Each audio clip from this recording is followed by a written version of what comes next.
Haleluya. Pertolongan kita datang dari Allah yang menciptakan langit dan bumi. Allah yang Esa Tritunggal Mulia, Bapa, Putra, dan Roh Kudus. Yang tiada pernah terlelap dan tiada pernah tertidur. Sang penjaga kita. Kasih karunia-Nya bagi kita umat ketebusan berlaku kekal sampai selama-lamanya. Ibadah kita pada saat ini dari awal pertengahan sampai pada kesudahannya hanya terjadi di dalam satu nama yang berkuasa, Bapa, Putra, dan Roh Kudus. Dan setiap kita yang siap beribadah, mari bersama-sama katakan amin. Silakan duduk Bapak Ibu Saudara yang terkasih.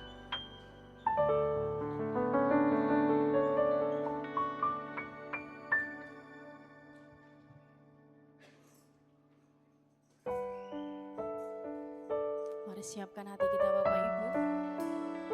Kita mau memandang Yesus pagi hari ini. Haleluya.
belajar memberi yang terbaik bagi Tuhan. Lewat pujian kami, lewat penyembahan kami, selamanya ku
tempat kami bersandar, satu-satunya pengharapan kami Tuhan, hanya Yesus,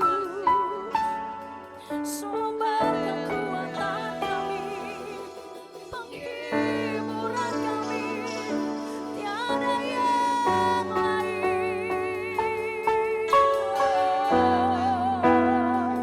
Sembah Dia dengan segenap hati, segenap jiwa kami.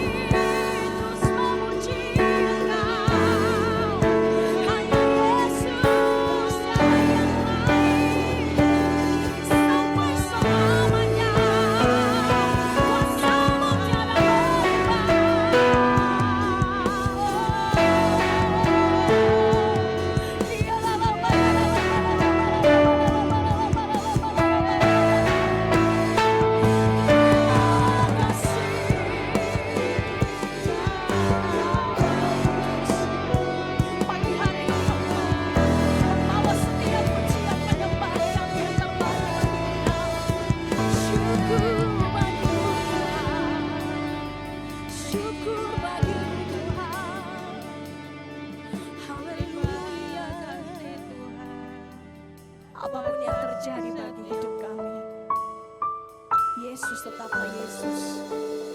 Engkau tidak pernah berubah Tuhan. Apa yang Kau perbuat bagi kami untuk mendatangkan kebaikan bagi hidup kami, dan tidak ada alasan bagi kami untuk tidak menyembah. Tidak ada alasan bagi kami untuk kami tidak bersyukur. Terima kasih.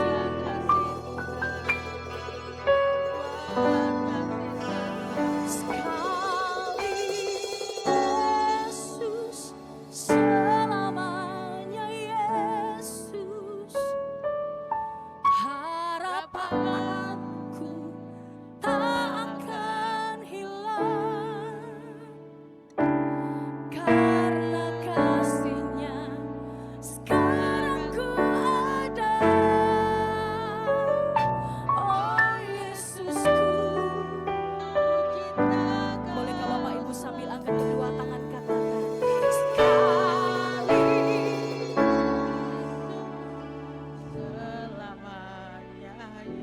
Biar ini jadi komitmen kita di hadapan Tuhan. Amin.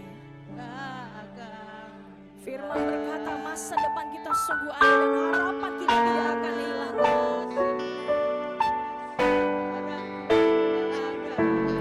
Amin. Oh Yesusku, ku cinta Yesus,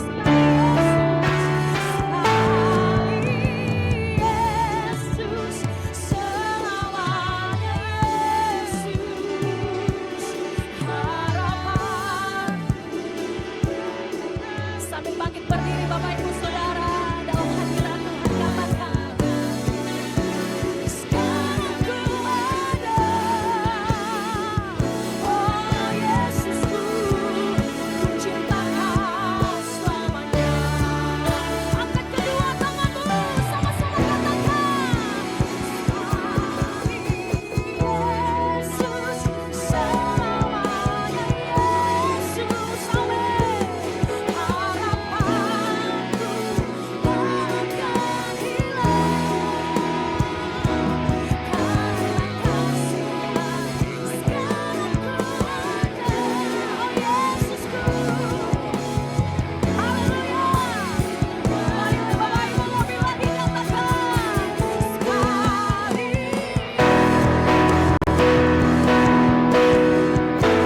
Harapan kita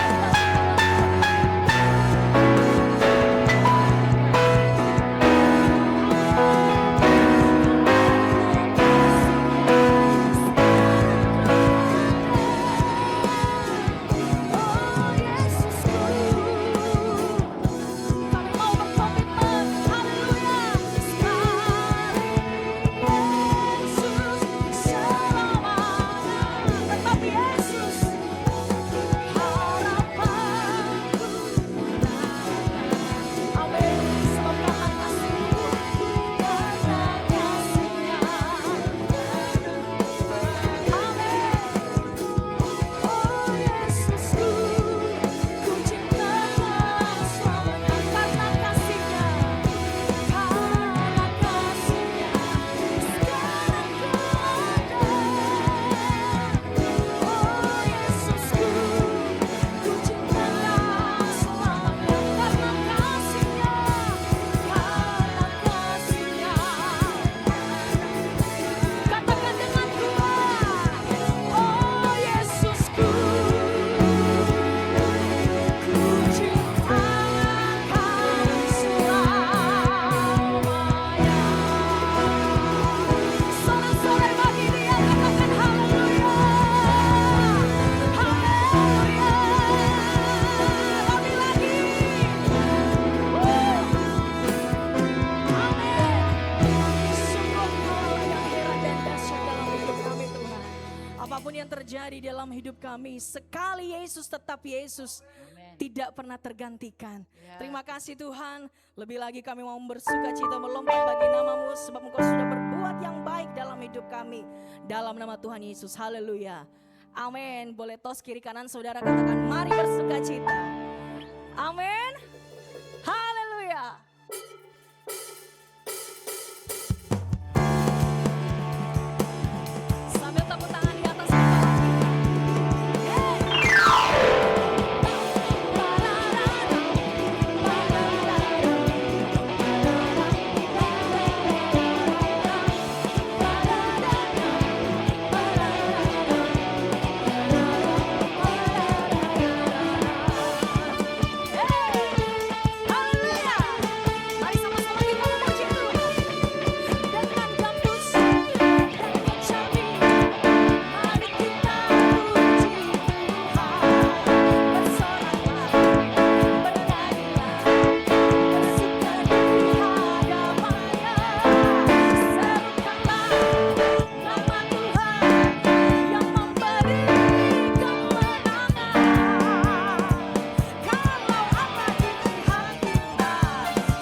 Silakan duduk kembali Bapak Ibu Saudara.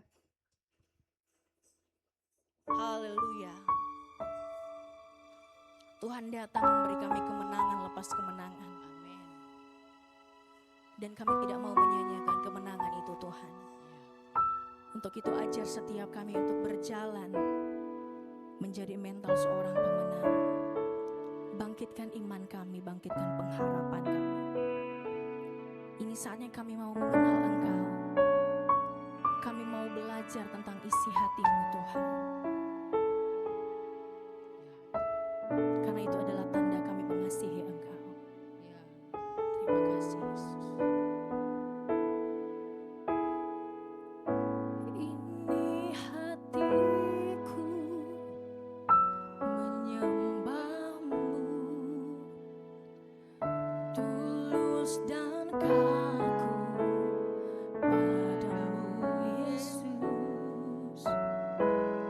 Ini hatiku tak sempurna, perlu campur tangan-Mu dalam hidupku. Hatiku mengasihi-Mu, hatiku mengasihi-Mu.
perkara hal apapun yang tersembunyi di hadapan-Mu Tuhan. Setiap daripada kami, Tuhan mengenal. Jauh dalam lubuk hati kami bahwa kami mengasihi Tuhan. Namun kami sadar sepanjang hari dalam hidup kami bergumul dengan dosa. Karena itu kami bawa setiap diri kami di hadapan-Mu, memandang kepada kasih dan rahmat-Mu yang panjang, dalam, tinggi, lebar itu. Sehingga setiap daripada kami tiba kepada kebenaran bahwa sekalipun penuh dengan kelemahan, tapi kami tahu Engkau Bapa yang mengasihi kami. Engkau akan memampukan kami sebab Engkau adalah Allah kesanggupan kami. Bahkan Engkau memperhitungkan kami sebagai umat pemenang. Karena itu kami bersyukur dan limpah sukacita di hati kami. Karena itu kami juga berdoa kepada-Mu ya Roh Kudus, bawa setiap daripada kami untuk semakin mengerti tentang ajaibnya kasih karunia itu. Sehingga kami akan hidup bertanggung jawab, melakukan apa yang menurut bagian kami dengan kekuatan kemampuan daripada Tuhan. Untuk sampai pada hal itu kami butuh selalu kebenaran firman-Mu mengisi hati, pikir, perasaan kami, menguasai sedemikian sehingga kami kemudian bertindak sesuai dengan kebenaran-Mu. Karena itu kami memohon, tuntunlah kami semua Roh Kudus yang saat ini akan merenungkan kebenaran firman Tuhan, supaya kami mengerti dan disanggupkan untuk melakukannya. Nama Tuhan dipuji, dimuliakan, dan tiada akan kehilangan upah pahala bagi setiap orang yang dengar, mengerti, dan melakukan kehendak Tuhan. Siap hati kami ditabur benih kebenaran firman-Mu. Kami menolak setiap intervensi, kuasa, tipu muslihat iblis dalam bentuk apapun yang mencoba merebut benih kebenaran firman Tuhan itu. Dalam nama Tuhan Yesus. Dan kami percaya darah Kristus yang ditumpahkan sebagai kurban yang sejati itu sempurna memagari, menudungi, membentengi kami semua. Kemuliaan, hormat, kuasa, pengagungan hanya bagi-Mu, Bapa, Putra, dan Roh Kudus. Dan setiap kita jemaat Tuhan yang siap merenungkan firman Tuhan, mari bersama-sama katakan amin. Puji Tuhan. Silakan duduk Bapak Ibu Saudara yang terkasih di dalam Tuhan. Haleluya. Shalom. Sekali lagi shalom. Ada sukacita? Amin. Puji Tuhan. Ya, firman Tuhan menghendaki setiap kita untuk selalu bersukacita. Bersukacitalah, begitu kan? Walaupun untuk mampu sampai kepada hal itu, kita harus tetap berdoa dan bersyukur. Firman Tuhan yang ditulis oleh Rasul Paulus kepada gereja di Tesalonika dan kepada kita semua, bahwa orang akan mampu untuk mengucap syukur dalam segala hal manakala ia tetap berdoa. Dan kemampuan untuk terus mengucap syukur dalam segala hal itu yang memampukan saudara dan saya untuk bersukacita. Amin. Karena sukacita itu bukan bicara tentang keadaan, tapi bicara tentang keputusan. Nah gitu. Puji Tuhan. Bapak Ibu Saudara yang terkasih dalam Tuhan, kita sampai kepada minggu ketiga. Dan pada minggu ketiga ini Badan Pengurus Pusat Gereja Bethel Indonesia menetapkan tema kebenaran firman Tuhan pada minggu ketiga di bulan Juli ini, suka memberi. Konteks bacaannya memang di 2 Korintus 9 ayat 5 ayat ya 3 ayat saja, 6, 7, 8, tetapi kemudian saya menulis ini supaya kita pulang membaca konteks dari firman Tuhan yang kita akan renungkan ini dimulai dari 2 Korintus pasal 8 ayat 1 sampai 24, kemudian disambung di 1 Korintus 9 ayat 1 sampai 15. Kita tidak akan membaca secara keseluruhan. Kita akan hanya membaca mulai dari pasal 8 ayat 1 dan sampai 4, kemudian ayat 9 pasal 9 ayat 6 sampai 15. Minggu pertama kita belajar suka membaca, kemudian melakukan dan memberitakan firman. Minggu pertama tuh. Minggu kedua kita belajar sebenarnya tentang suka beribadah. Nah, gitu ya. Tapi minggu lalu karena saya pelayanan di Gereja Kemah Injil di Pasar Wajo, maka kita dilayani oleh Bapak Pendeta Willem Patasik yang bicara tentang jangan menghakimi. Kenapa tidak boleh menghakimi? Sebab pada saat kita menghakimi, pada saat itu pula sesungguhnya kita dihakimi. Karena begitu firman Tuhan bilang tuh, apa yang engkau ukurkan akan kemudian dipakai sebagai ukuran, begitu ya. Kanon ya, tolok ukur. Bukan tolak ya, tolok. Kadangkala dalam percakapan-percakapan kita selalu mendengar orang bilang begini, sebagai tolak ukurnya, bukan tolak. Tolak itu gini, tolok. Tolok itu kanon, tiang pengukur, meteran, kayu, kalau mau meter minyak tanah di dalam drum itu begitu. Begitu. Atau tali kalau di kapal diikat batu baru dilempar. Dilihat, oh sudah sekian meter. Maju lagi kapalnya, maju begitu. Alat ukur dulu begitu ya. Kanun dalam bahasa Arab. Kanon dalam bahasa kita. Patokan. Ya, hari ini kita akan belajar kebenaran firman Tuhan tentang suka memberi. Wah ya. Suka memberi. Bahwa pada dasarnya kita manusia lebih suka untuk apa? Menerima. Karena bicara memberi itu bicara tentang melepas. Karena itu kadangkala untuk melepaskan sesuatu itu menyakitkan. Dan tokoh yang kita pernah pelajari tentang melepas hak itu Abraham. Ketika anak tunggalnya yaitu Ishak diminta untuk dijadikan kurban bakaran. Kalau kita baca kebenaran firman Tuhan itu dan sedikit kita merenungkan, kita mendramatisasi, kita buat penggambarannya di dalam pemahaman kita, pikiran kita. Bagaimana seorang bapa yang sudah tua itu bergumul ketika Tuhan meminta supaya anaknya dipersembahkan. Kalau kita baca kan biasa kita bacalah, tapi coba bayangkan bagaimana galaunya Abraham. Misalkan menunggu malam-malam dalam tidurnya, dia gelisah, mungkin dia pergi ke luar, di luar tendanya, karena pada saat itu orang tinggal di tenda dan menatap ke langit. Lalu berkata, Tuhan jangan main-main dan kau janjikan bahwa ini anak daripada dia ini keturunanku, sekarang kau minta. Engkau berfirman kepadaku bahwa keturunanku akan banyak seperti bintang di langit dan seperti pasir di pantai. Sekarang engkau memintanya.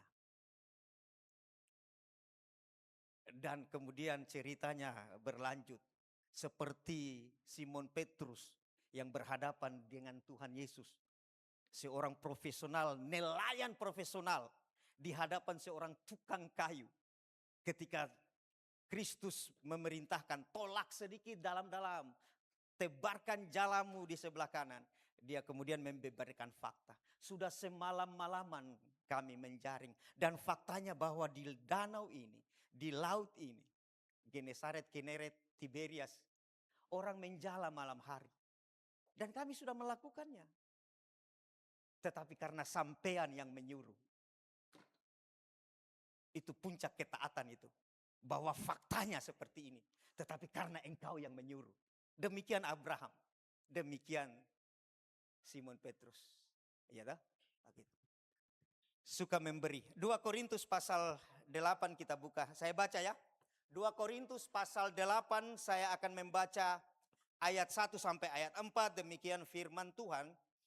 Saudara-saudara, kami hendak memberitahukan kepada kamu tentang kasih karunia yang dianugerahkan kepada jemaat-jemaat di Makedonia.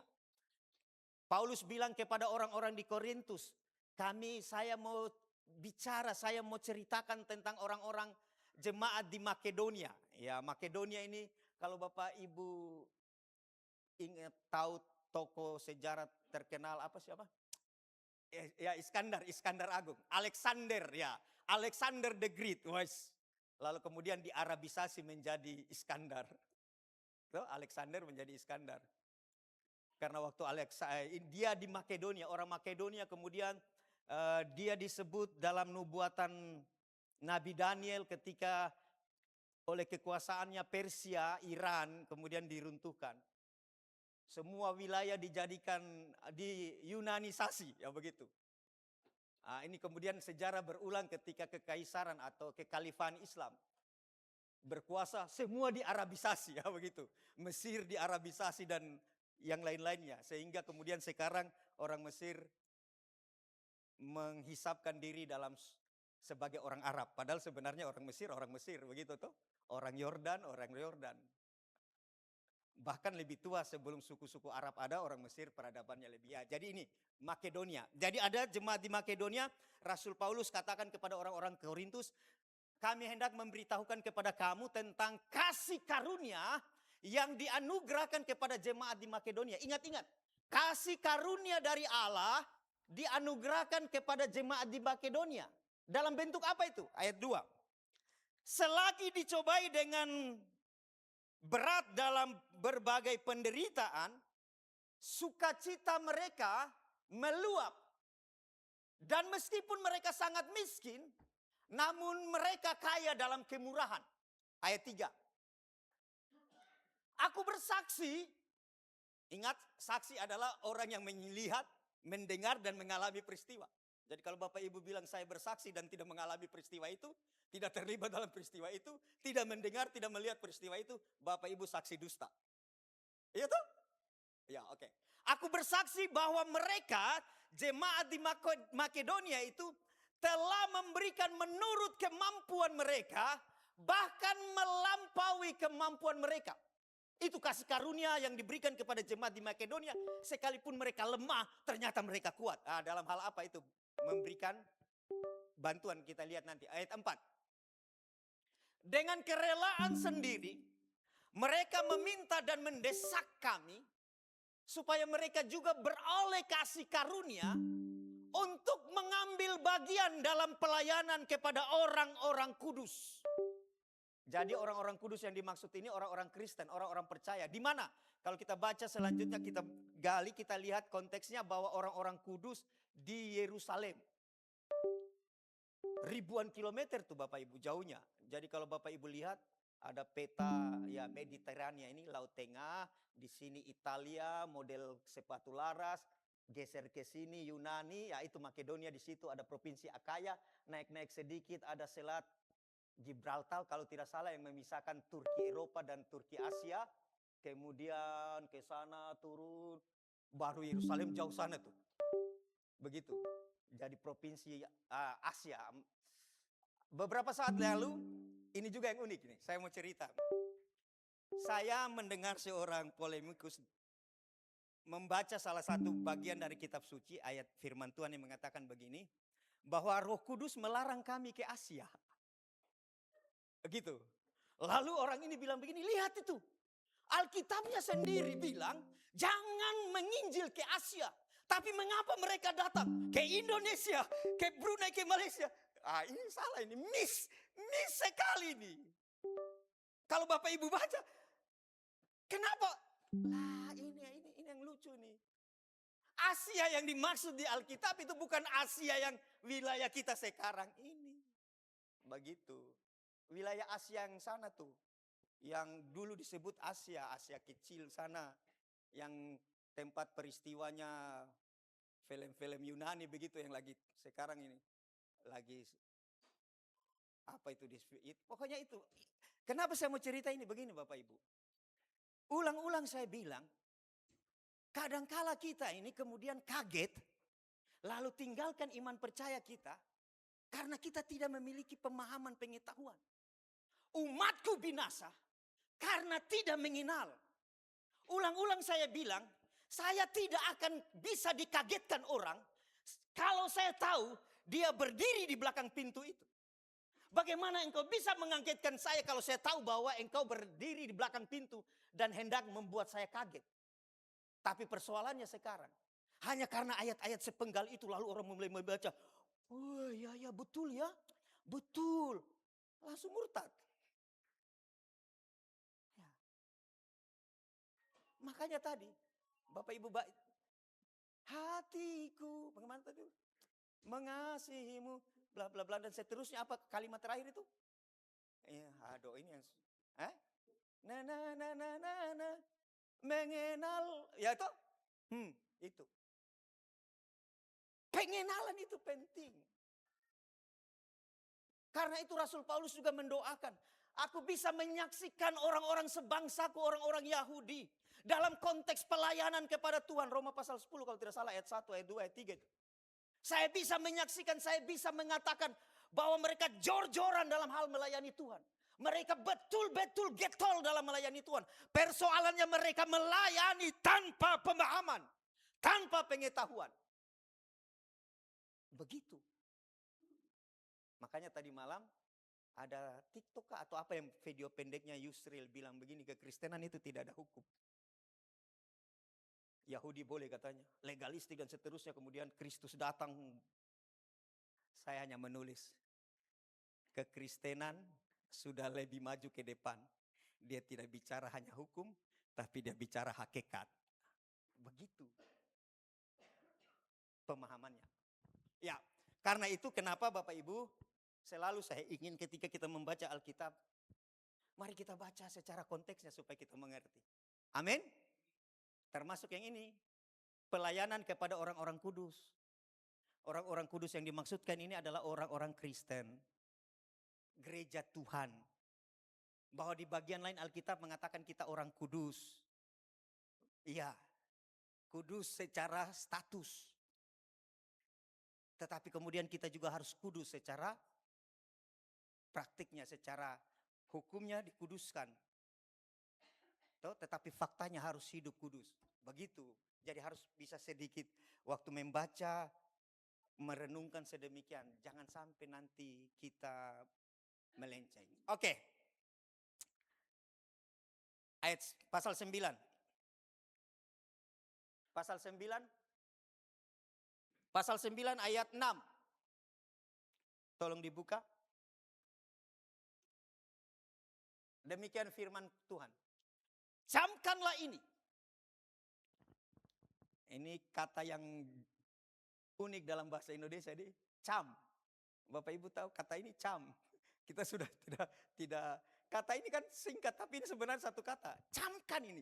Fokus, ingat-ingat ini. Pokoknya jadikan ini. Perhatikan ini, cam, begitu. Camkanlah ini. Orang yang menabur sedikit akan menuai sedikit juga, dan orang yang menabur banyak akan menuai banyak juga. Wah, ini masalah persembahan lagi nih. Lalu ributlah media sosial begitu. Ayat 7. Ayat 7. Hendaklah masing-masing memberikan menurut kerelaan hatinya. Ingat-ingat, rela hatinya.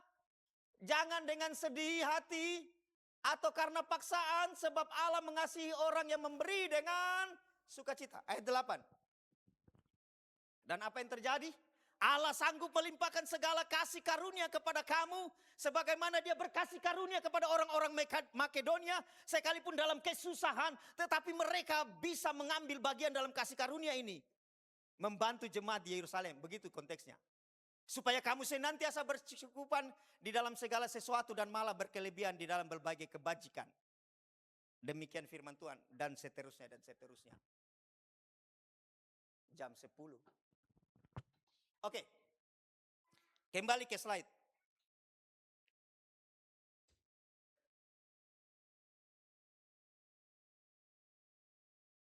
Firman Tuhan mengajarkan bahwa memberi merupakan bagian penting dalam kehidupan kekristenan, kehidupan saudara dan saya. Dan bukan itu saja. Sesungguhnya memberi itu adalah salah satu bentuk dari pelayanan. Bapak Ibu baca di 2 Korintus pasal 8 tadi ayat 4. Pelayanan. Ayat 9, pasal 9 ayat 12. Memberi bukan hanya sekedar kewajiban. Memberi adalah respon syukur. Itu hakikat sebenarnya. Atas kasih karunia Allah yang kita terima. 2 Korintus 8 ayat 9. Roma 12 ayat 1. Ibadah yang sejati. Ibadah yang masuk akal. Ibadah yang logis adalah persembahkanlah tubuhmu sebagai kurban. Ya begitu kan? Oke, baca dulu Roma 12 ayat 1. Roma 12 ayat 1.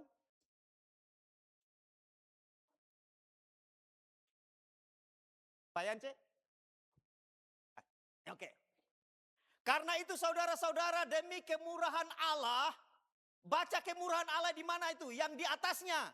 Bahwa Allah telah bermurah hati kepada saudara dan saya, menebus saudara dan saya dari dosa, sehingga kemudian kita menjadi orang merdeka. Lalu Rasul Paulus menasihatkan, aku menasehatkan kamu berdasarkan kasih karunia yang penjelasan di atas itu, keselamatan adalah pemberian, supaya kamu mempersembahkan tubuhmu sebagai persembahan yang hidup, yang kudus dan berkenan kepada Allah. Itulah ibadah yang masuk akal. Begitu. Itulah ibadah yang logis. Begitu. Latrei homon logikos. Begini, kan kita ini budak, saudara dan saya. Saya membeli budak ini menjadi milik saya. Maka logisnya budak ini akan mengabdi kepada saya. Amin? Itu ibadah yang sejati, ibadah yang masuk akal, itu seperti itu. Karena itu Bapak Ibu Saudara yang terkasih dalam Tuhan, memberi bukan hanya sekedar kewajiban, tetapi memberi itu adalah respon syukur atas kasih yang sudah terlebih dahulu kita terima. Amin. Karena itu terima kasih. Ya gitu. Lalu kemudian kita duduk dan mulai berpikir, memberi. Ketika kita bicara tentang memberi, kita langsung mengkonsepkan memberi itu pasti apa-apa yang bisa diraba, apa-apa yang bisa digigit, dirasa dengan lidah, apa-apa yang bisa dilihat dengan mata, dan apa-apa yang bisa didengar dengan telinga. Kita selalu mengasosiasikan memberi itu selalu berbentuk materi. Tidak melulu itu toh. Walaupun dalam konteksnya ini jemaat di Yerusalem tuh yang ribuan kilometer jauhnya sana sedang menderita. Jemaat yang terdiri dari orang-orang yang darah orang Israel, orang Ibrani.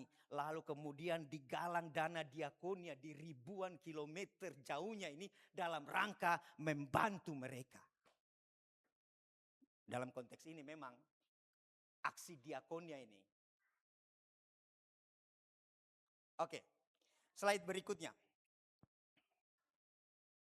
Apa yang kita akan pelajari Bapak Ibu Saudara yang terkasih dalam nats bacaan kita ini?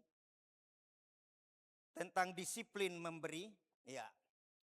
Kenapa disiplin? Ya memang karena kita perlu melatih diri kita. Alkitab bilang begini, latihlah dirimu beribadah.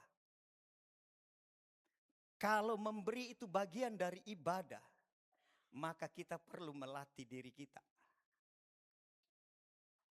Ya begitu. Apa yang diajarkan bagian nats ini tentang disiplin memberi? Yang pertama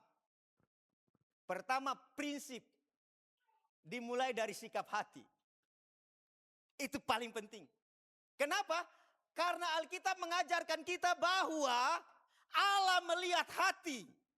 Saudara dan saya melihat rupa. Lalu kita menyanyi, kau bukan Tuhan yang melihat rupa. Begitu loh.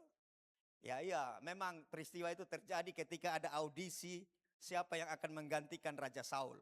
Lalu tampillah laki-laki gagah, ganteng, tinggi dan atletis, six pack. Lalu Samuel melihat, wah ini nih orang yang dipilih nih. Lalu Tuhan bilang begini, nei. Bukan. Begitu kan? Jadi Samuel melihat perawakan. Tapi Bapak Ibu kemudian jangan juga bilang begini, Tuhan melihat hati, tidak melihat perawakan, tidak melihat hal-hal yang jasmani. Pokoknya kalau kita pergi ibadah tidak usah sikat gigi saja juga tidak apa. Tuhan terima, yang penting hati. Iya Tuhan terima persembahan, tapi orang kiri kanan Bapak Ibu susah nanti. Begitu. Tidak, bukan begitu. Kekristenan itu bertanggung jawab. Begitu. Kenapa kita mulai dari sikap hati dalam hal memberi? Ya memang karena Tuhan melihat hati. Dan Alkitab bilang begini ayat 7.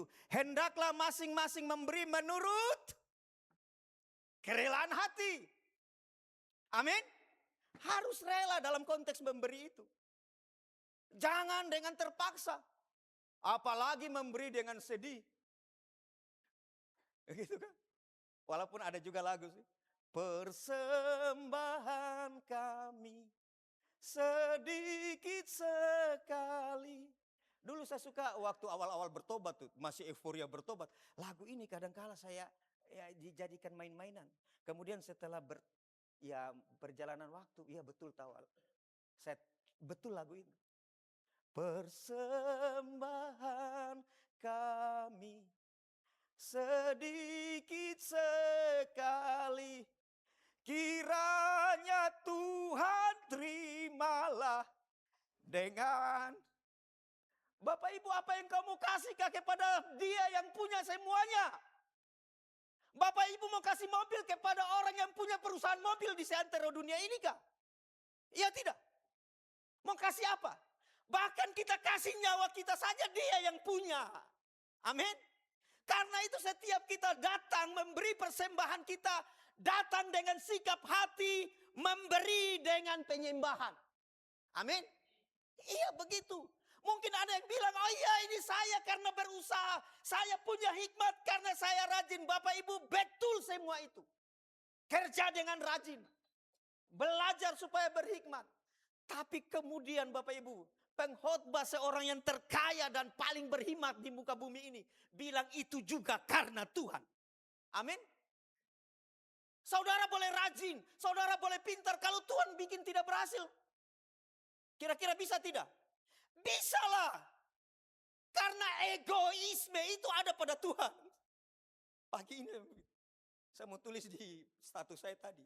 Bahwa yang berhak ego itu hanya Tuhan. Yang berhak mau-maunya itu hanya Tuhan. Makanya dia bilang, aku adalah ego, Amy, saya mi. Begitu toh? Jadi waktu kita menyanyi, persembahan ini sedikit, kita sadar. Makanya setiap orang yang melayani Tuhan harus betul-betul sadar. Seperti para rabi-rabi yang mengajarkan orang-orang yang melayani di bait Allah. Di sinagog-sinagog semua orang datang dan berkata, Hineni, heani mi maas. Ini saya yang miskin, buta, papa. Tidak ada apa-apanya. Datang melayani engkau. Amin.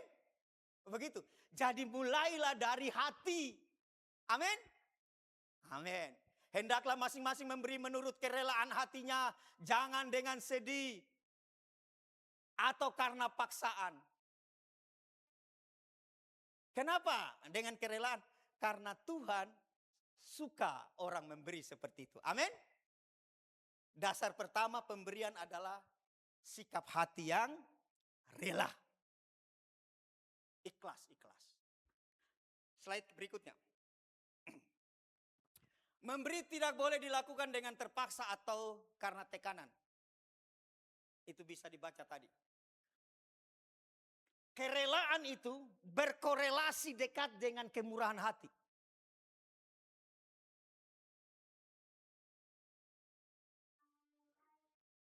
Dan saudara bisa baca di Yohanes 3 ayat 16. Karena sedemikian Allah mengasihi dunia ini, Dia mengasihi. Sehingga, jadi Allah itu bukan hanya secara teoritis, lalu kehilangan prakteknya, tidak. Ketika Ia memandang Adam sendiri, tidak baik laki-laki ini, manusia ini, Hadama ini sendiri, seorang diri. Tidak sampai situ. Kemudian ada tindakan. Dia berinisiatif, tetapi dia melakukan. Karena begitu besar kasih Allah akan dunia ini. Tapi sebenarnya kalau belajar tata bahasanya harusnya, karena Allah begitu sangat mengasihi. Jadi bukan pada kasihnya, tetapi pada person Allah yang mengasihi. Ini percakapan dengan Nikodemus. Antara kemurahan hati dengan kerelaan itu sangat. Karena Bapak Ibu Saudara yang terkasih dalam Tuhan, orang bisa memberi. Bisa saja tanpa dasar mengasihi. Bisa. Iya toh? Tiba-tiba di jalan ditodong orang, serahkan dompetmu, kasih saja dah. Tetapi orang tidak bisa mengasihi tanpa memberi. Amin. Dan memberi sekali lagi. Jangan terus melulu memikirkan tentang materi. Memberi itu bisa rupa-rupa hal dalam hidup kita. Amin. Perhatian kita, waktu kita, dan banyak-banyak hal. Seperti yang dilakukan oleh orang-orang di Akaya, orang-orang provinsi Akaya di salah satu kotanya Korintus, Makedonia. Karena Allah mengasihi orang yang memberi dengan sukacita. Prinsip pertama, hati. Rela. Kalau begitu bukan masalah jumlah. Tidak juga benar begitu. Tidak. Ini juga bicara masalah jumlah, Bapak Ibu. Yang kedua, slide berikutnya. Ya ini. Kan yang penting rela, betul. Yang penting ikhlas, betul. Tidak peduli jumlahnya. Tidak juga melulu begitu, tidak benar-benar amat begitu. Prinsip berikutnya, menabur dan menuai, prinsip memberi dan menerima. Alkitab bilang begini ayat 6. Camkan ini. Orang yang menabur sedikit akan menuai sedikit. Orang yang menabur banyak akan menuai banyak. Seperti orang berinvestasi begitu. Jadi ini bicara juga jumlah, Bapak Ibu. Tapi jumlah di sini proporsional, begitu. Orang yang memiliki waktu banyak, kemudian hanya menyumbangkan atau memberikan waktunya terbatas, itu tidak proporsional. Oke? Orang yang memiliki pengalaman, hikmat, latar belakang pendidikan tinggi, tetapi kemudian hanya memberikan sedikit dari apa yang dia tahu. Itu tidak proporsional itu. Tidak sesuai dengan ini. Karena Alkitab bilang begini. Orang yang menabur sedikit akan menuai sedikit juga. Dan orang yang menabur banyak dan akan menuai banyak. Karena Rasul Paulus bilang di pasal 8 itu. Prinsip yang berikutnya. Bicara tentang jumlahnya. Yang ada padamu. Slide berikutnya. Prinsip ini menunjukkan bahwa Allah menghargai kemurahan hati. Makanya ada hukumnya tadi tuh. Banyak akan banyak, sedikit akan sedikit. Menabur banyak akan menuai banyak.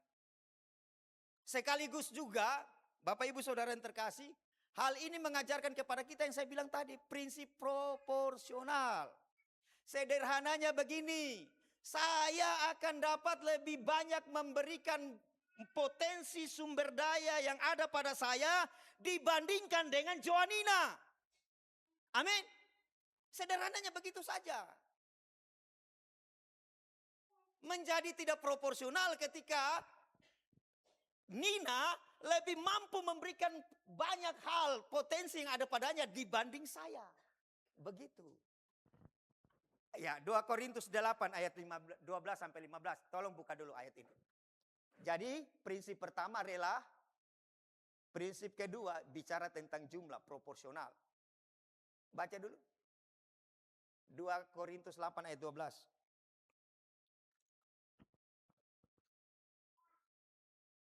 Sebab jika kamu rela, itu sudah masalah hati tadi, untuk memberi.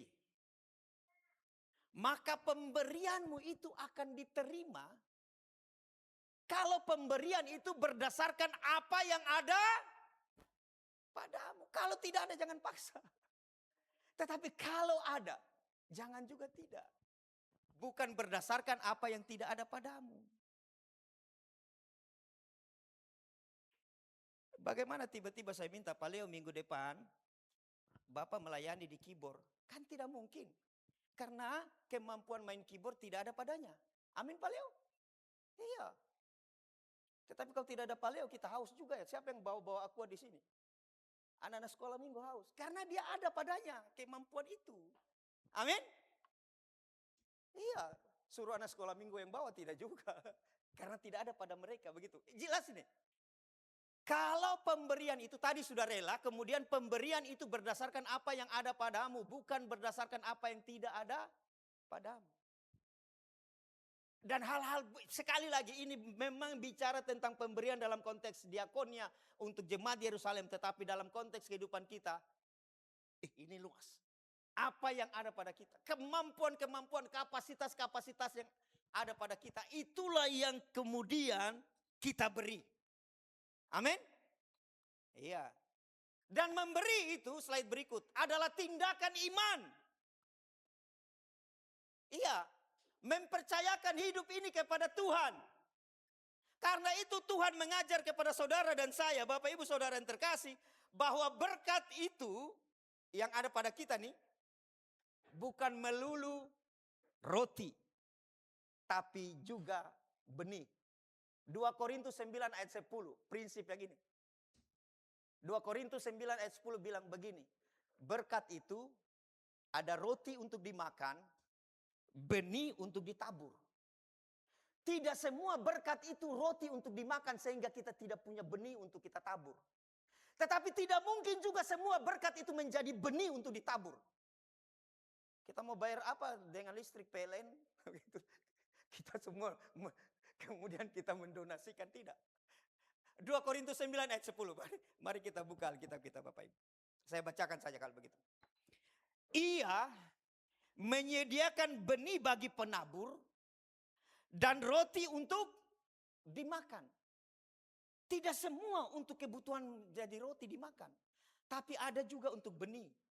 Tapi tidak semua benih, ada juga roti untuk dimakan. Puji Tuhan. Dalam beberapa kisah-kisah orang percaya, kemudian kemampuan mereka berbalik. Lebih besar benih. Ya.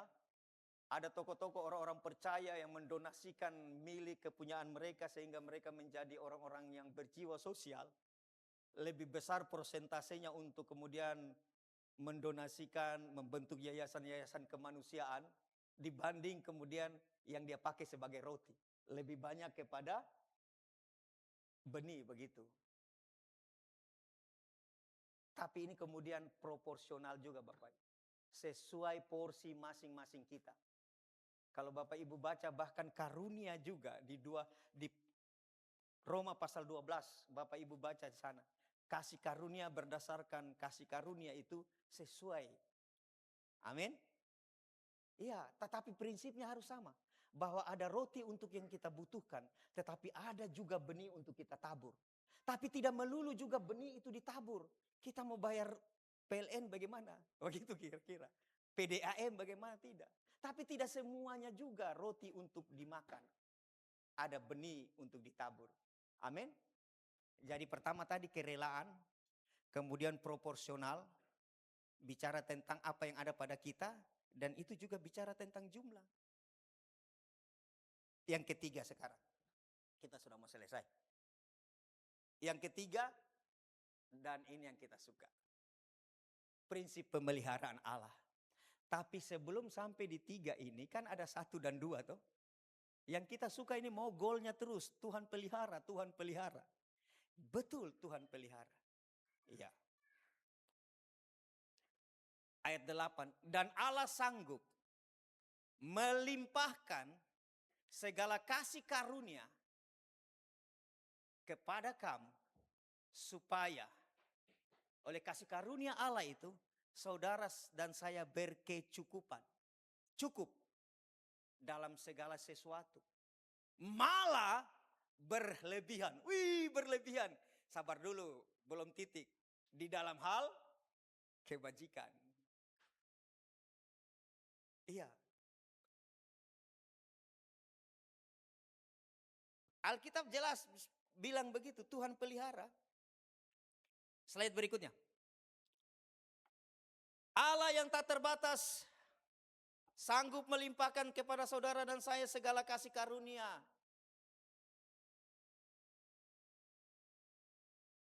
Makanya kemudian ketika Abraham di atas gunung itu, ketika ia hampir menyembelih anaknya, Allah mencegahnya. Dan Abraham menoleh melihat ada seekor domba yang tanduknya tersangkut. Lalu kemudian Abraham menamai Allah itu sebagai Allah Yahweh Jireh. Tuhan provider. Tuhan apa? Penyedia. Ya. Tuhan yang menyediakan di atas gunung. Makanya ketika Yohanes melihat Yesus, dia berkata, inilah anak domba Allah. Begitu. Dan memang Tuhan tidak pernah berutang kepada orang yang setia, taat kepadanya dalam hal memberi. Amsal 19 ayat 17 bilang begini, kau mau jadikan Tuhan sebagai pengutang? Gampang, bantulah orang yang berkesusahan. Amsal 19 ayat 17 itu. Bayangkan Tuhan jadi orang, apa kalau di bank, debitur kah atau apa? Yang berutang itu apa kalau di bank?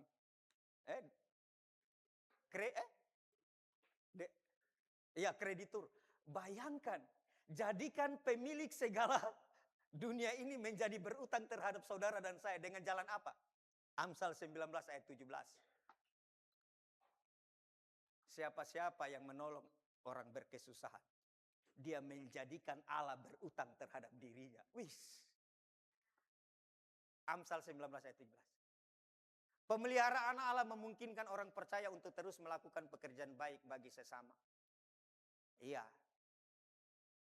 Tuhan akan pelihara. Seperti Mazmur 23 ayat 1 sampai 3 kita selalu nyanyikan tuh. Tuhan adalah gembalaku, takkan kekurangan aku. Iya. Begitu tuh. Yesaya 46 juga bilang begitu. Bahkan Filipi pasal 4 ayat 19. Rasul Paulus bicara jelas di sana. Saya tahu itu apa yang namanya kemiskinan, saya tahu apa yang namanya kekayaan. Saya tahu itu rasanya pizza dan saya tahu juga di satu sisi kadang-kala hanya makan Indomie. Saya tahu berbaring di lantai, tetapi saya juga tahu berbaring di kasur empuk. Dan Allah yang menyanggupkan.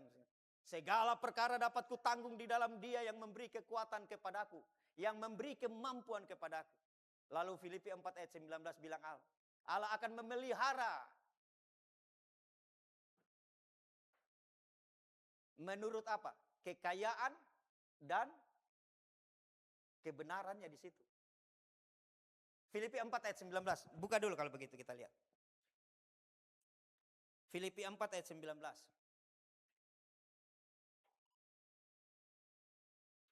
Allahku akan memenuhi keperluanmu, kebutuhanmu menurut dua ini. Pertama, menurut kekayaannya. Kalau menurut kekayaannya tidak ada masalah. Iya toh? Tidak ada masalah. Karena dia punya segalanya. Makanya di bagian lain Alkitab bilang begini. Manakala ada 2-3 orang berkumpul, lalu Kristus hadir, minta apa saja, maka ia akan memberi. Ayat itu bilang begini, bahkan ketika stok di surga tidak ada, permintaan itu tidak ada stok di surga, diadakan. Karena itu, ayat ini bilang begini, Allah akan memenuhi keperluan saudara menurut kekayaannya, tidak ada masalah. Tidak ada persoalan di situ. Tetapi garis bawahi, Dia juga memenuhi segala keperluan kebutuhan saudara dan saya menurut kemuliaannya, menurut kebenarannya.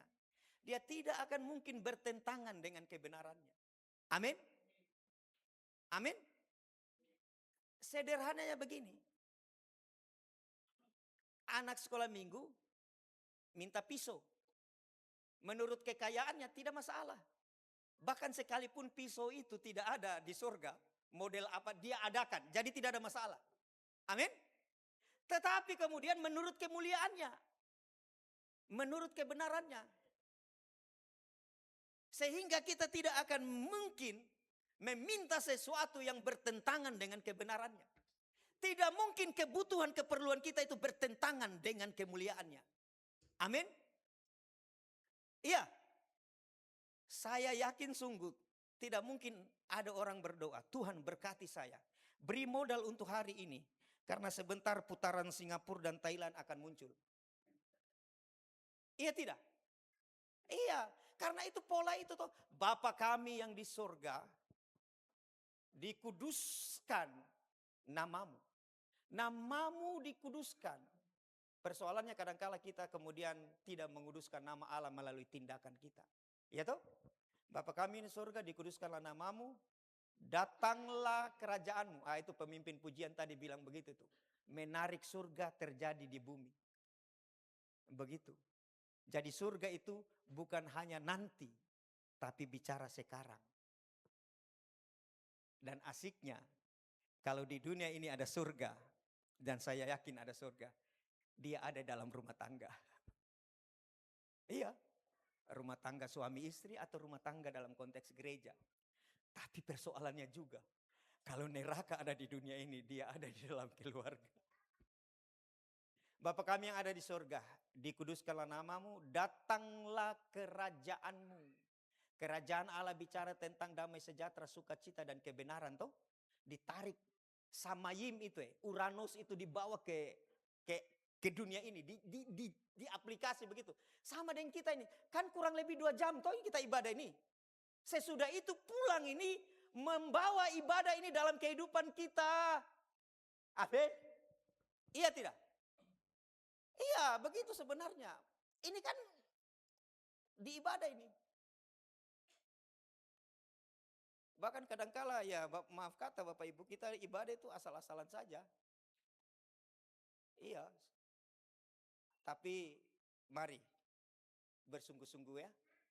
Karena Tuhan janji dia akan pelihara saudara dan saya. Amin. Dan terakhir mari kita baca. Rela, bicara jumlah, kapasitas, kemampuan, porsi, proporsional. Kemudian jaminan pemeliharaan. Tapi bukan itu saja, ini yang saya suka. 2 Korintus pasal 9 ayat terakhir. Ayat 12. Kemudian akhirnya kita menjadi penyebab. 2 Korintus 9 ayat 12. Kita menjadi penyebab orang memuliakan Tuhan. Sebab pelayanan kasih yang berisi pemberian ini, sebab pelayanan diakonia ini, donasi yang kalian kumpulkan ini, itu Rasul Paulus berbicara kepada orang Korintus, bukan hanya mencukupkan keperluan orang-orang Kristen gereja di Yerusalem, tetapi juga melimpahkan ucapan syukur kepada Allah. Begini, tetapi apa yang engkau lakukan ini menjadi penyebab Allah dimuliakan. Menjadi penyebab mereka mengucap syukur. Kepercayaan apa lagi kalau begitu? Bayangkan kita menjadi penyebab, tanda kutip sehingga Allah melimpahkan syukur kepada Tuhan. Amin. Amin. Iya. Apalagi di saat-saat sekarang. Bapak Ibu Saudara yang terkasih dalam Tuhan, kita perlu melatih hal ini. Kemurahan hati, kerelaan. Dan sesuai dengan porsi. Amin. Kalau hari Selasa kami keliling itu karena kepercayaan. Kemudian kami berbagi. Orang-orang bilang pas terima gini. Alhamdulillah. Oke, dia memuliakan Tuhan menurut. Tapi kami juga menjawab biasa dalam hati. Haleluya, puji Tuhan. Iya. Sebab pelayanan diakonia ini bukan hanya mencukupkan apa yang mereka butuhkan, tetapi kemudian menjadi penyebab sehingga mereka memuliakan Allah. Amin. Itulah yang kita sebut selalu menjadi jawaban doa. Iya, menjadi jawaban doa. Tiba-tiba mungkin ada orang yang sedang bergumul. Lalu kemudian oleh belas kasih kita dengan kerelaan kita memberikan sesuatu kepadanya. Dan doanya terjawab. Dan kita adalah jawaban dari apa yang dia doakan. Amin. Selamat memberi. Tuhan Yesus memberkati. Mari berdoa. Materaikanlah firman ini dalam hati pikiran kami. Kami harus belajar untuk memberi. Memberi apa yang ada pada kami. Bukan hanya bicara materi, tetapi perhatian, memberi waktu-waktu kami untuk mendoakan satu dengan yang lainnya. memberikan tenaga kami, pengalaman-pengalaman, kapasitas-kapasitas, kemampuan yang ada pada kami untuk sesama kami, orang-orang percaya, bahkan orang-orang yang tidak percaya sekalipun, supaya itu menjadi jalan kasih karunia mereka berjumpa dengan Engkau. Roh Kudus, terjemahkan ini lebih lagi dalam hati pikir kami. Hamba terbatas. Terima kasih, kami bersyukur kepadamu. Demi Kristus Yesus Tuhan kami berdoa. Amin.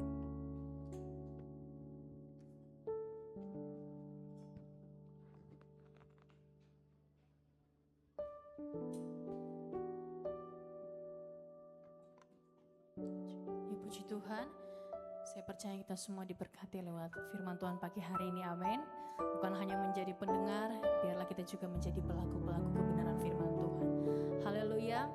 Kita akan menggenapi firman Tuhan Bapak Ibu Saudara, dan saatnya kita akan memberi persembahan kita. Nanti dengan kasih Kristus, Oma Sincetan akan pimpin kita untuk doa syukur.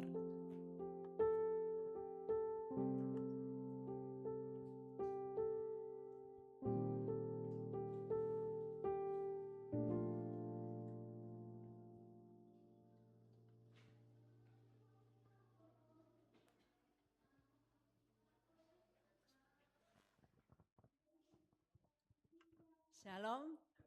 Ya, mari kita berdoa, kita mengucap syukur.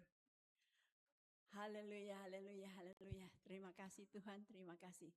Segala pujian, hormat serta syukur kami naikkan kepadamu Bapa. Engkau Bapa yang baik, yang pada hari ini Engkau sudah memeliharakan kami hingga sampai pada hari ini kami boleh bersama-sama beribadah, mendengarkan sebagian daripada kebenaran firman-Mu. Tuhan, pada saat ini kami berdoa untuk Bapak Gembala yang sudah menjadi saluran berkat pada pagi hari ini. Engkau berkati dimanapun Bapak Gembala berada, Engkau pakai untuk menjadi berkat bagi orang-orang di sekitarnya. Bahkan Tuhan, Engkau berkati firman yang sudah diberitakan bagi kami Tuhan. Biarlah Tuhan firman-Mu hari ini sudah mengajarkan kami agar kami selalu Tuhan mau memberi dengan sukacita, bukan dengan hitung-hitungan, karena kami percaya apa yang kami tabur itu juga yang kami akan tuai.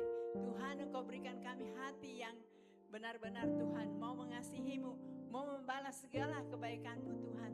Dengan apa kami harus balas kebaikan-Mu Tuhan? Hanya dengan persembahan hati hidup kami kepadamu Tuhan. Karena kami percaya persembahan kami yang hidup kudus dan berkenan kepadamu hanyalah hati kami Tuhan. Terima kasih Bapak, terima kasih. Pada saat ini juga Tuhan kami berdoa untuk sidang jemaat-Mu yang tergembalakan di tempat ini. Mungkin ada yang tidak sama-sama kami beribadah Tuhan, mungkin keluar kota Tuhan, Engkau berkati juga mereka di mana mereka berada. Begitu juga dengan mungkin yang ada dalam keadaan sakit, Tuhan Engkau jamah, Engkau sembuhkan juga Tuhan. Dan pada pagi hari ini juga Tuhan, sebentar anak-anak-Mu kami semua Tuhan akan memberikan korban persembahan bagi-Mu Tuhan. Sebelumnya Tuhan Engkau berkati persembahan yang kami bawa Tuhan, dan Engkau terima sebagai korban yang harum di hadapan-Mu Tuhan. Terima kasih Bapak, terima kasih. Engkau juga Tuhan berkati mungkin ada anak-anak-Mu yang belum sempat memberi pada hari ini Tuhan. Engkau berkati mereka Tuhan, agar di hari-hari yang akan datang semua bisa memberi dengan sukacita. Tuhan, mungkin ada anak-anak-Mu yang akan mengembalikan sebagian daripada firman perpuluhan Tuhan. Biarlah Engkau berkati juga perpuluhan Tuhan. Begitu juga Tuhan, kami semua yang ada pada pagi hari ini, ajar kami Tuhan selalu mau mempersembahkan hidup kami ke dalam tangan-Mu. Karena kami percaya hidup kami hanya berasal daripada-Mu. Terima kasih Bapak. Di dalam nama Tuhan Yesus Kristus kami sudah berdoa dan mengucap syukur. Haleluya. Amin.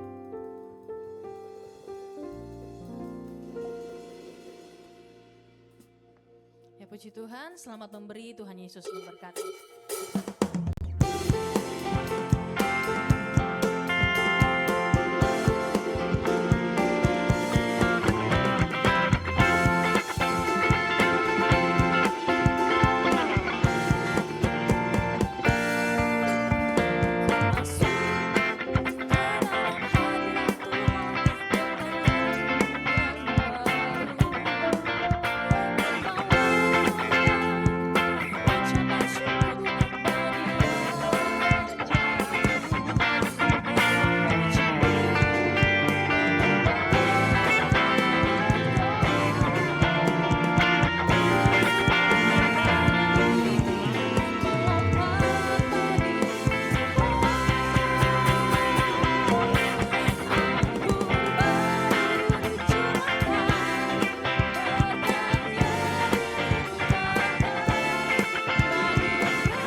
Sebelum kita menyaksikan info pengumuman dari Battle News, selamat hari Minggu untuk setiap kita yang sudah boleh datang beribadah di tempat ini di GBI Rumah Doa Bau-Bau.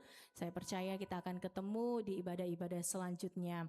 Dan adakah dari Bapak Ibu yang baru pertama kali hadir bergabung bersama kami beribadah di tempat ini? Jika ada, dengan kasih Kristus boleh bangkit berdiri.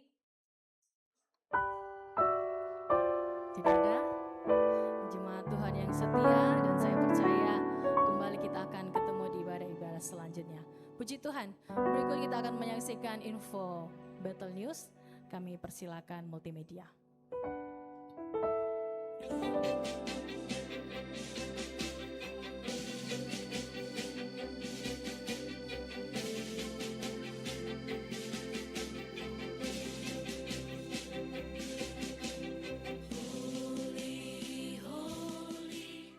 Shalom jemaat Tuhan yang terkasih, kita telah masuk di minggu ketiga bulan Juli di tahun 2026 ini. Masih dengan tema kita pada bulan ini yaitu Revival dan Disiplin Murid Kristus. Minggu ini kita akan belajar tentang suka memberi. Ini merupakan cerminan dari kasih Tuhan yang tanpa pamrih dan fondasi dari hidup beriman. Konsep ini bukanlah tentang jumlah harta, melainkan tentang ketulusan hati dan ketaatan kepada Allah. 3 prinsip dalam hal suka memberi adalah prinsip menabur dan menuai, prinsip sikap hati dalam memberi, dan prinsip pemeliharaan Allah bagi yang murah hati. Memberi tidak terbatas pada uang saja, melainkan juga meliputi pembagian waktu, tenaga, perhatian, dan belas kasih kepada sesama. Sebab ketika kita menjadi saluran berkat, Tuhan sanggup menyediakan apa yang kita perlukan. Bersama saya Marcel, akan menyampaikan kegiatan gereja Bethel sepanjang minggu ini. Inilah Bethel News. Bagi para jemaat yang belum mengikuti komunitas Mesbah Keluarga, mari bergabung pada Mesbah Keluarga yang diadakan hari Selasa tanggal 21 Juli 2026 di masing-masing wilayah. Mesbah Keluarga wilayah 1 oleh keluarga Bapak Vincent Wijaya yang bertempat di Bukit Wolio Indah. Pelayannya WL Saudari Widya Ningsi, musik Bapak Stephen Wijaya, firman oleh Bapak Benny Ham. Mesbah Keluarga 2, tuan rumah keluarga Ibu Koninoya yang bertempat di depan perumahan Telkom. WL Ibu Ike Latuhihin, musik Ibu Oviana Ruruk, firman Bapak Yance Dompe. Mesbah Keluarga 3, tuan rumah oleh keluarga Bapak Stefan Salman Warfa yang bertempat di Bukit Wolio Indah. WL Ibu Adriana Bida, musik Bapak Agustinus Bida, dan firman oleh Bapak Daniel Ruruk. Bagi para jemaat wanita, bergabunglah pada ibadah WBI yang diadakan di rumah Ibu Yohanes Vio pada jam 6 di Jalan Anoa kilometer 10 di Liabuku. WL Ibu Esther Tambunan, musik Saudari Sekinah, dan firman oleh Ibu Sinjetan. Pada hari Kamis tanggal 23 Juli, latihan musik doa malam dan ibadah minggu pada jam 7 malam di rumah doa. Pada hari Jumat tanggal 24 Juli 2026 bergabunglah pada ibadah doa malam jam 7 malam di rumah doa. WL Bapak Robi Hariman, singer Bapak Riki Tambunan dan Saudari Gabriela. Musik Bapak Stephen Wijaya, Bapak Benes Mawesu, Bapak Eka Jaya dan Saudara Jack Faith Hariman. LCD dan monitor oleh Ibu Yulianti dan Saudari Feby Valentina.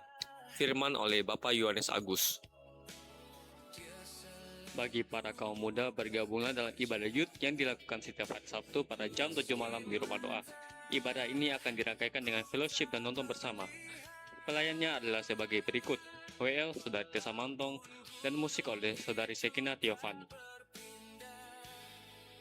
Bergabunglah pada ibadah raya Minggu yang diadakan setiap hari Minggu jam 9 pagi di rumah doa. Para pelayan profetik ibadah raya Minggu adalah sebagai berikut: WL Ibu Desi Berhitu, singer Ibu WL Miningsi dan Saudari Bernike Abigail.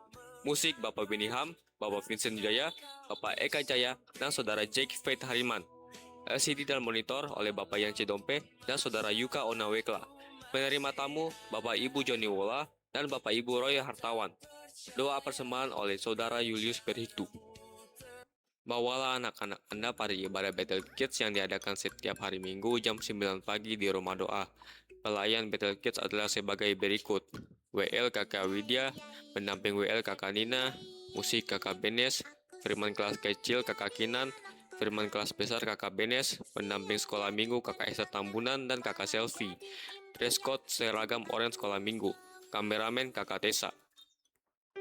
Selamat berulang tahun bagi para jemaat yang berulang tahun sepanjang minggu ini.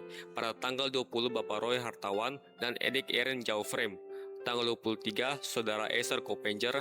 Dan tanggal 25 Ibu Wilmin Ningsi. Amsal 3 ayat 16, umur panjang ada di tangan kanannya, di tangan kirinya kekayaan dan kehormatan. Bagi jemaat yang rindu memberikan persembahan persepuluhan, ucapan syukur, diakonia, dan pembangunan dapat memberikan di kotak yang tersedia atau melalui transfer ke rekening bank Panin di nomor 7417004041 atas nama Yongche Lomilia atau Daniel Rurup.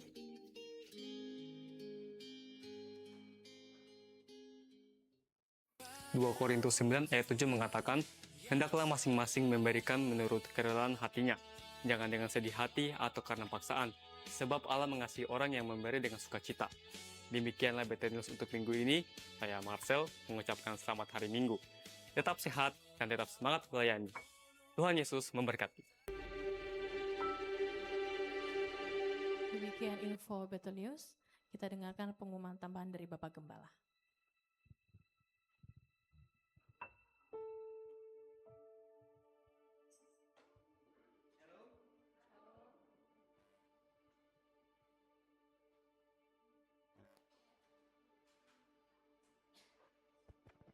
Bapak Ibu Saudara yang terkasih dalam Tuhan, beberapa saat lagi kita akan masuk bulan Agustus, dan di dalam perayaan HUT kemerdekaan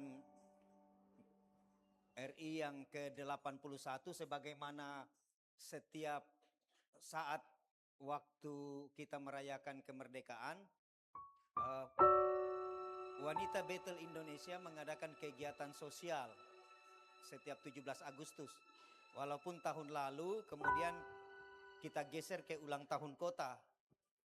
Karena itu pada ibadah WBI nanti semua anggota WBI untuk memikirkan, karena setiap saat kita mengadakan kegiatan sosial, pemeriksaan kesehatan setiap Agustus. Nanti semua anggota WBI untuk berpikir apakah kita akan mengadakan tahun ini sebagaimana tahun-tahun sebelumnya pemeriksaan kesehatan sekaligus pengobatan gratis untuk masyarakat di sekitar kita, tetangga kita, atau ada bentuk yang lain. Tetapi yang biasanya kita lakukan setiap Agustus kegiatan itu. Kemudian selain itu kegiatan perayaannya untuk anak sekolah minggu. Karena itu Bapak Ibu Saudara yang terkasih dalam Tuhan, dalam mempraktekkan kebenaran firman Tuhan tadi, siap-siap anggota WBI, ya begitu. Dan tentunya jemaat juga.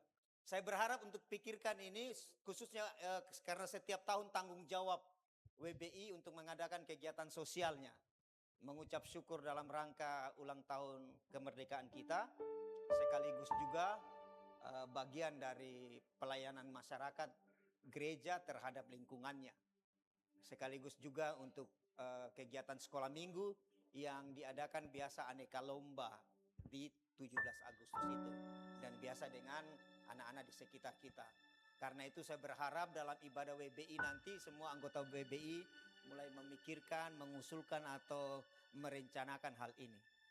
Demikian pengumuman. Tuhan Yesus memberkati. Mari kita bangkit berdiri, kita akan akhiri ibadah kita.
atas segalanya kami bersyukur.